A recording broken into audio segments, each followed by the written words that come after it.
Good morning, everyone. Welcome to Tulane University and to New Orleans on this magnificent day.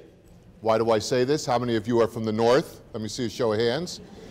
All right, then you know why I'm saying it's magnificent here, even with the overcast skies. But we're delighted to have you on campus and in our city. Whenever I hear there's a group of students and their parents here, I always say I'd like to say a few words to them if I'm in town. And fortunately, I was in town, and before I have to do another event right next door. And the reason I always like to come by and say a few words is, my wife and I are the parents of 4 children, all of whom have now graduated from undergraduate college. So over a period of 1 decade, I sat in sessions like this as a parent 27 times. Now, is there any parent in this room who has sat in sessions like this 27 times? I've asked this question for 15 years, and I've never had one person raise their hand. Well, I remember all the times that I sat in the audience like this, there was always one question I wanted answered by whomever stood before me. And the one question I wanted to answer is, what is the case for your particular university? Why should my son or daughter, why should I come to your institution? And quite honestly, out of all those 27 sessions, no one ever quite gave me a crisp answer, and I always left wondering why. And that's why I'm here to talk to you this morning, is to talk to you about what is distinctive about Tulane University. What's the case for our institution? And the reason I want to spend some time on that is there are no bad colleges or universities in the United States. There are only bad fits. So at this stage of your process, you're trying to find the right fit for you. A school that fits you personality-wise, socially, intellectually. So by having a greater understanding of who we are, perhaps you'll get a sense whether, in fact, we fit with what you're looking for.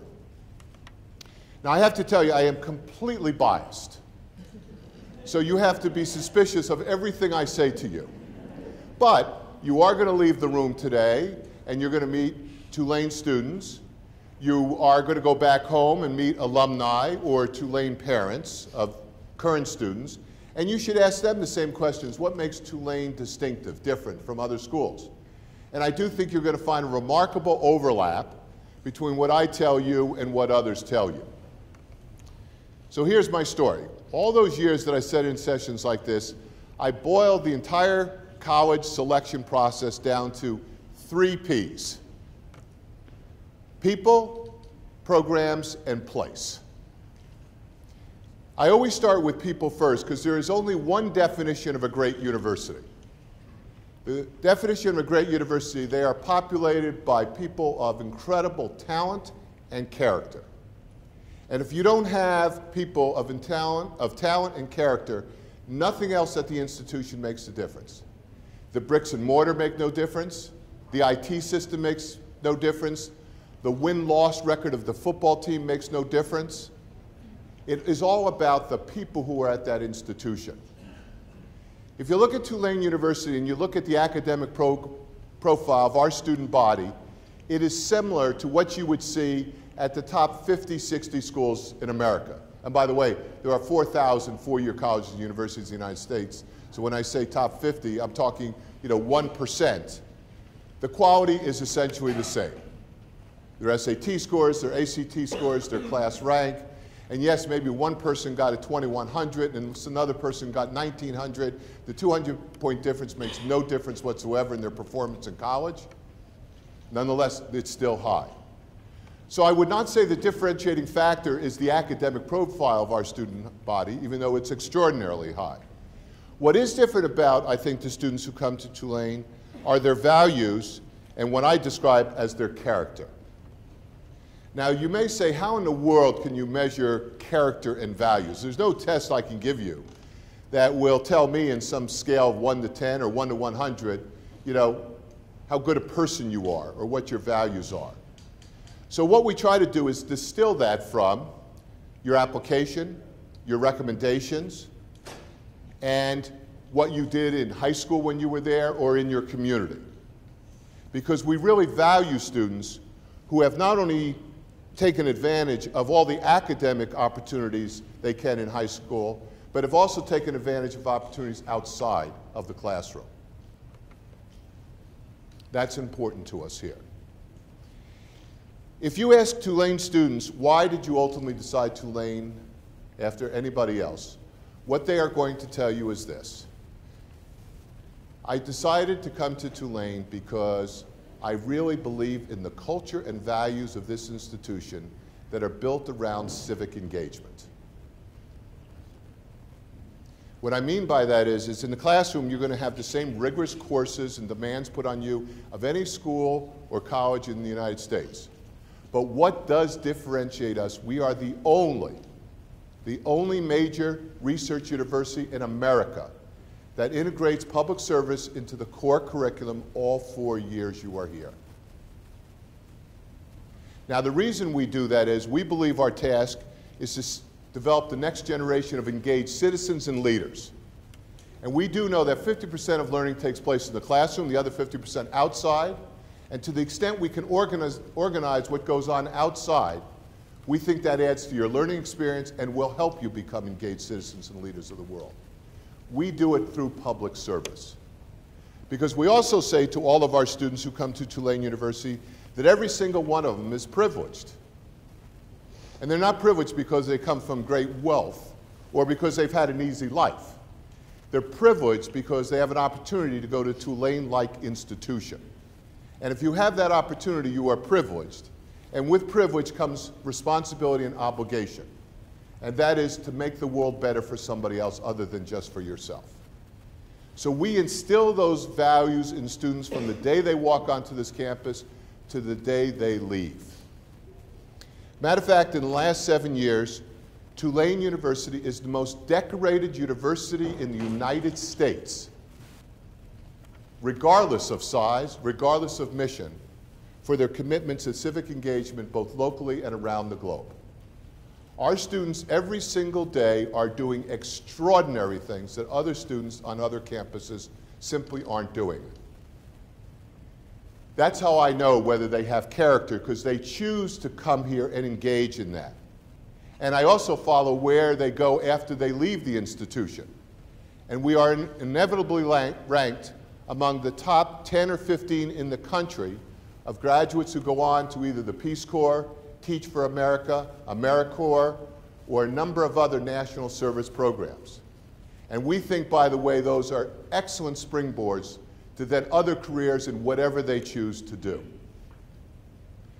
Now, we feel so strongly about our commitment to community engagement and public service and what it means that I would say to each of you here, if that message does not resonate with you, I prefer you go someplace else. Because I'm not the least bit worried about filling my class with 1,500 students. That is not the issue for us. The question is it the right 1,500? Is it the 1,500 who share our values so that I can go out every single day, as I do, and say how extraordinarily proud I am of our students and what they do? Let me give you a couple of examples of what students do here. When we put in this public service into the core curriculum a number of years ago, people said there is no way you're going to be able to sustain this because people take so many different majors. How are certain majors going to ever relate their work to the community? And the example they always used to raise to us was, well, someone who majors in philosophy, what are they going to do? Go out and speak Greek and Latin in the streets and hope that people listen to them and somehow that's their community engagement? Well, when that question came up, we raised that to the students in the philosophy major and we say, well, we have this public service commitment. How do you best feel you can fulfill this? And they came up with a brilliant idea called Aristotle in the Schools. And what the students did was they decided to develop a network of debate clubs in the middle school in New Orleans. And they started that about 4 years ago. Now, you have no idea how significant that is in New Orleans, where the vast majority of the students in public schools live in poverty and are of the lowest socioeconomic class and don't even know how to spell debate, much less have done debate. And our students took this on, and within 4 years, they have these clubs competing on a regional and national basis for debate, all run and managed by students. Another example is a group of students in architecture came up with a neat idea, and they developed something called GrowDad. GrowDad is a farm. It's an urban farm. It's a 6-acre urban farm in City Park. It was designed and built by the students in the School of Architecture. And it's a working farm. And the way we work that farm is our students identify at-risk students in the schools in New Orleans. They bring them in for an after-school program, teach them not only just how to farm, but more importantly, lessons about leadership and about business and about responsibility and about accountability. That program, very novel, has been very successful. 60% of the produce that they sell gets reinvested, those dollars reinvested in sustaining the farm. The other 40% they donate to food banks throughout New Orleans. Students conceived the idea, they designed it, they built it, and they run it. That's 2 examples of literally hundreds that I could give you that go on at Tulane University all the time here. And it's not that other colleges and universities don't do similar kinds of things, but no one does it to the scale that we do it. A few years ago, there was a university on the East Coast, very well known and well respected one, and Michelle Obama gave them a challenge.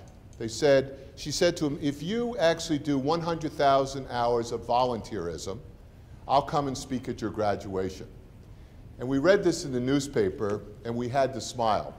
Because that same year, our students did 300,000 hours. And that was above and beyond what they were doing in public service. By the way, I laud the other institution for having done the 100,000, but to show you the scale difference between our commitment and others. So when we talk about the people here, every single student you're going to meet, the faculty you're going to meet, and the staff all have this unbelievable commitment to community and taking what we learn in the classroom and applying it. Whether it's public education, whether it's healthcare, revitalization in neighborhoods, dealing with crime, you name it. And as I said, that's the #1 factor for me, that if the message doesn't resonate, if it doesn't speak to you, then this is probably not the right place for you to come as a student. All right, now let me go to programs. I told you there are 4,000 four-year colleges and universities in the United States. You can actually subdivide those 4,000 colleges and universities by mission type. Tulane happens to be what we call a major research university. Of that 4,000, there are 200 that are major research universities. And there's a big difference between a major research university and a liberal arts college. So there's a big difference between coming to Tulane University versus going to Williams or Amherst or one of those liberal arts institutions which are superb. Totally different experience of what's going to happen. And you have to think through, what is the mission of the institution I'm going to? And does that mission resonate with me? Now, there are distinct advantages to going to a major research university, and there are distinct disadvantages.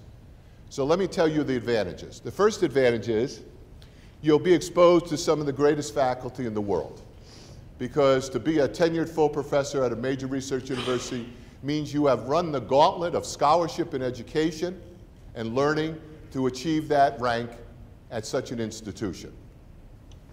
So that's extremely positive, to be exposed to people who are on the leading edges of discovery and research. The second advantage of a major research university is that they tend to offer a breadth and depth of programs, academic programs, that's very large.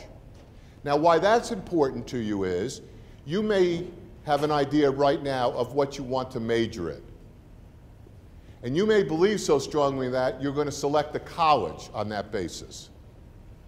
My advice to you is don't do that.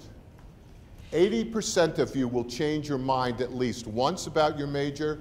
50% of you will change your mind twice.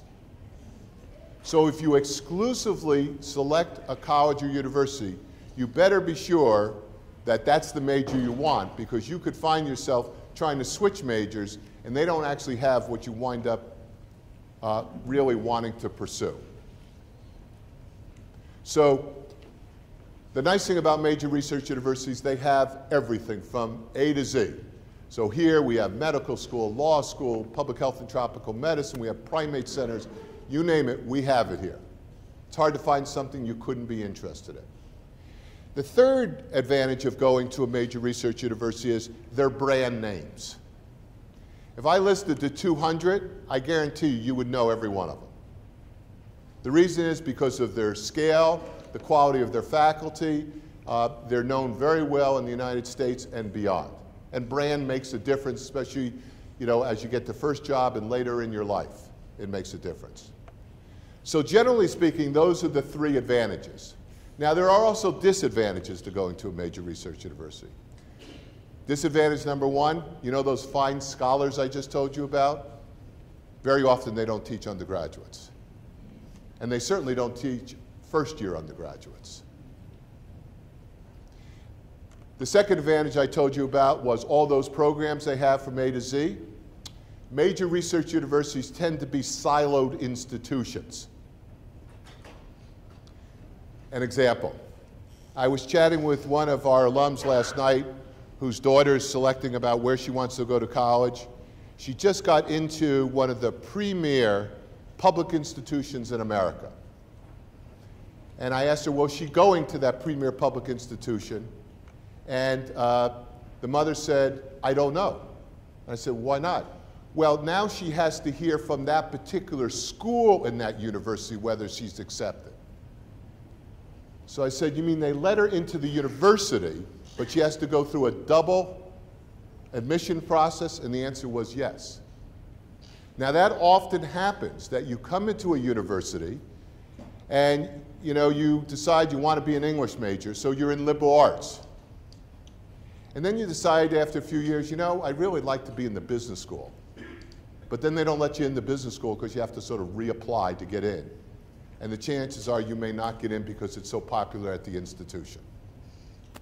So even though those universities then have all these programs, they're siloed, and it's very hard to move across the programs in a particular institution. The third disadvantage many times at a research university is they tend to have large class sizes at the undergraduate level. Why? Because of economies of scale and because the faculty really actually spending most of their time doing research or teaching the very upper level courses that are much smaller.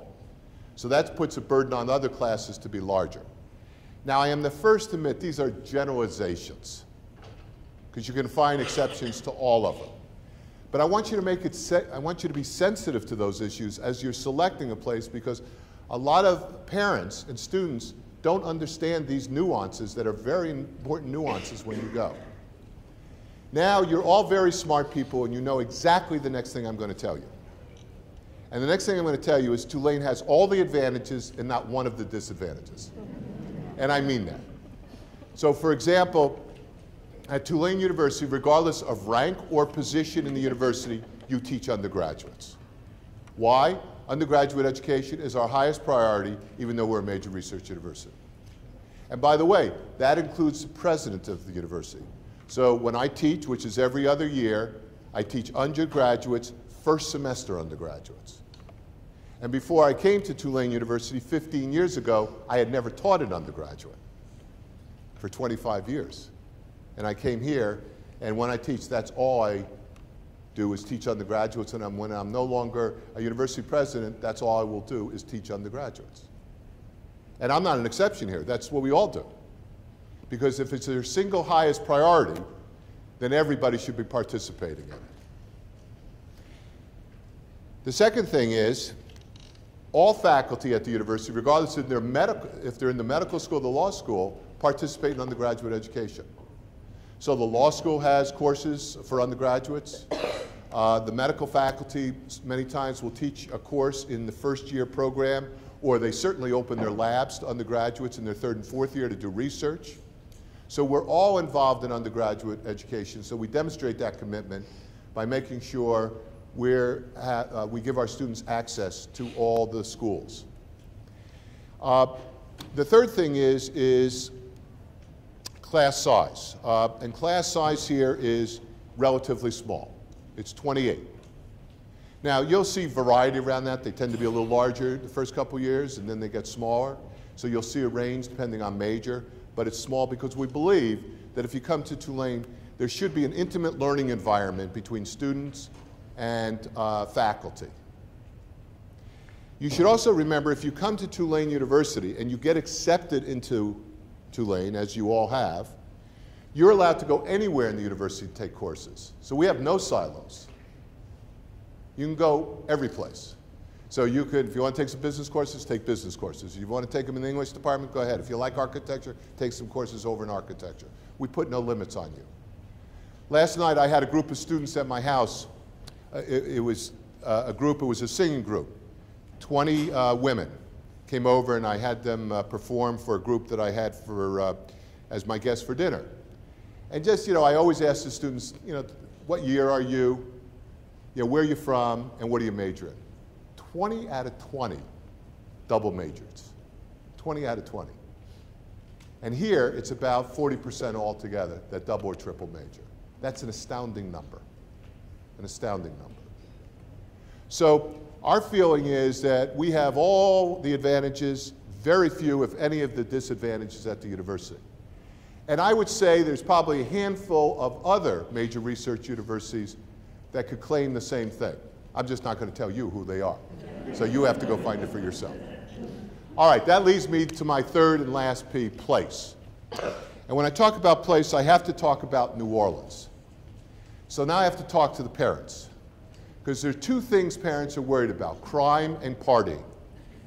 Now, how do I know you're worried about crime and partying? Because I have 4 children, and that's what I worried about, crime and partying. So the thing you're worried about at crime is you've read about the violent crime rate in New Orleans, and you're scared to death what would happen if my son or daughter went here. And the first thing I have to remind you is, especially if you're from a metropolitan area, you also have violent crime. It probably doesn't get written up as much as ours because you're not New Orleans, and we are.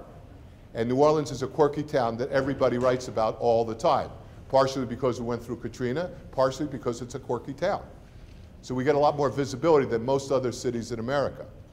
But having said that, we do have a violent crime problem. And we've had it for a few years. It got serious enough we brought in the Department of Justice to come in and help us.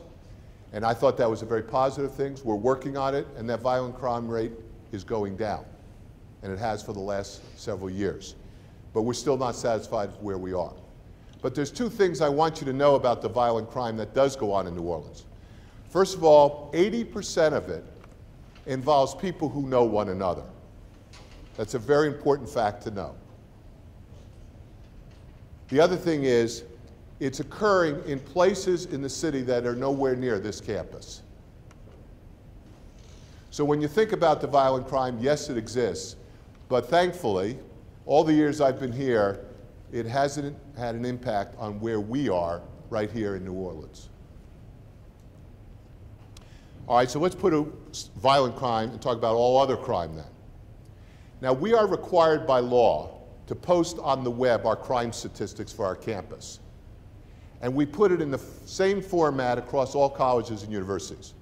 If you're really concerned about crime here, go to the web, look at our crime statistics, compare it with any other university you're interested in, and I can tell you what you're going to find out. It's a lot less here. Now, how do I know this? I'll give you a little geography lesson. If you go this direction, so you walk to the end of our campus, and you keep going straight, the only thing that separates you and the Mississippi River is one of the most beautiful parks in the United States, called Audubon Park.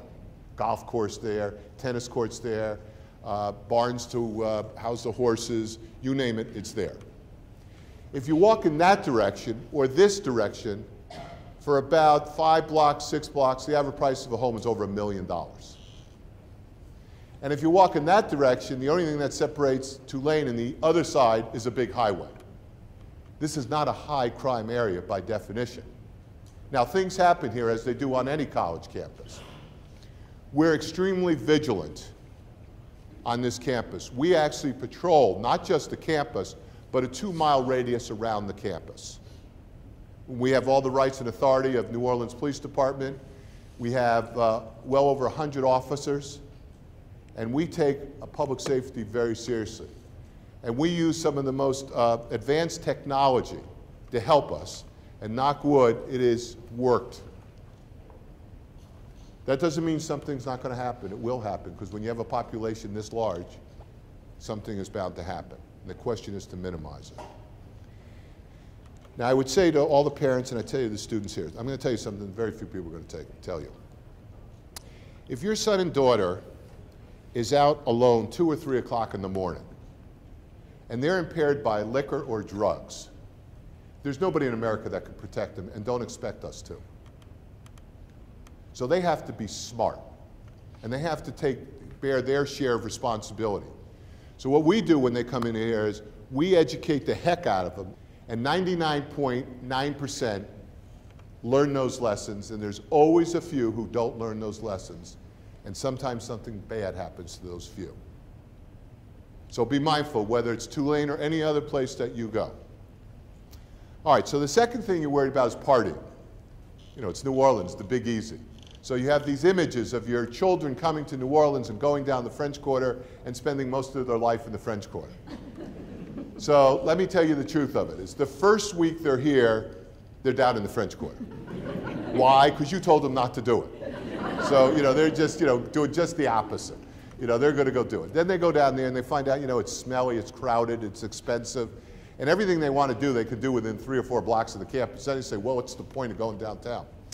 So, you know, that's a myth, that somehow they're always down there doing one thing or another. But I'll tell you one thing, they're going to keep busy all the time on the weekends, because New Orleans has more parades and festivals per capita than any city in the galaxy. There's not a weekend that doesn't go by that there's a parade or a festival of some kind. And quite honestly, we encourage our students to do all those things. It's part of the mystique and charm of being in New Orleans, to do it. You know, you all know about Mardi Gras. You know, we actually close during Mardi Gras. We close Monday and Tuesday. The reason is the city's totally closed. You can't do anything. But we keep all the residence halls open, and we encourage the students to stay. And it's the one time a year we allow them to bring all their friends to come and stay in the residence hall with them. Why? Because it's so much fun for our students. Quite honestly, it's a terrific marketing tool for us, right? They invite their friends who are at other colleges, but those kids also have younger brothers and sisters. They go home. We say, we went to Tulane. You know what? You ought to go to Tulane. The next generation comes. So, you know, that's why we do this. And it's a wonderful thing. Or Jazz Fest in, you know, April or May. A wonderful thing. Or Voodoo Fest. Whatever it is. There's always something going on. And it's what makes, you know, New Orleans so special. If you look at the amount of drinking on our campus versus other urban campuses, quite honestly, we're no more, we're no less. If you compare us versus other rural campuses, we're probably less. Why? On a rural campus, there's not a lot to do. How do I know this? I was an undergraduate on a rural campus. So other than, you know, once again, the 6 football games a year, some basketball games, you know, you have to make your own fun. And your own fun is having a party. Here, there's just too much other stuff to do. And it's different kind of stuff. So I wouldn't worry about the partying. They're not going to party here any more or any less than they are any other place.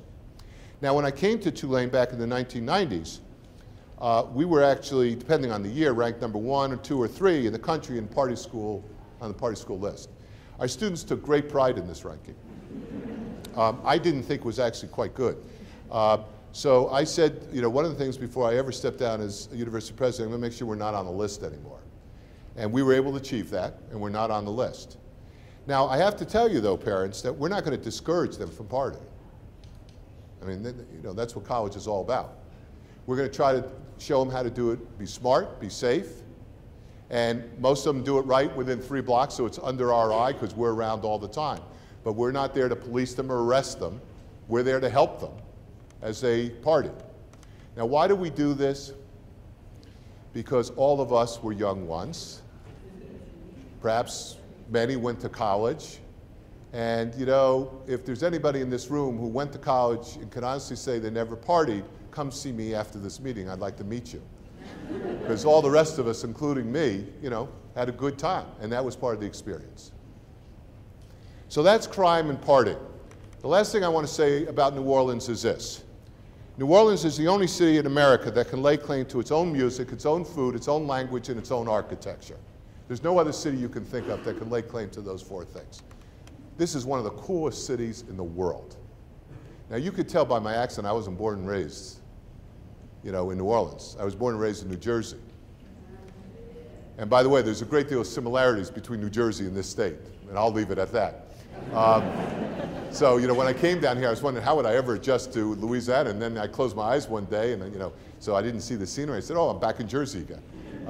So it's a kooky state, just like Jersey's a kooky state, this is a kooky state. But it's just fantastic. I mean, that's why we've stayed all these years.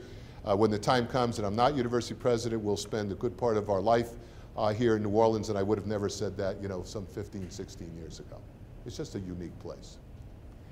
So the last thing about place generally is Tulane University. First thing I would say about Tulane is what you see is what you get. A lot of schools will stand up in front of you and tell you how fancy they are, how smart they are, how absolutely lucky you are to go to their institution, and so on and so on. You got to determine all those things for yourself.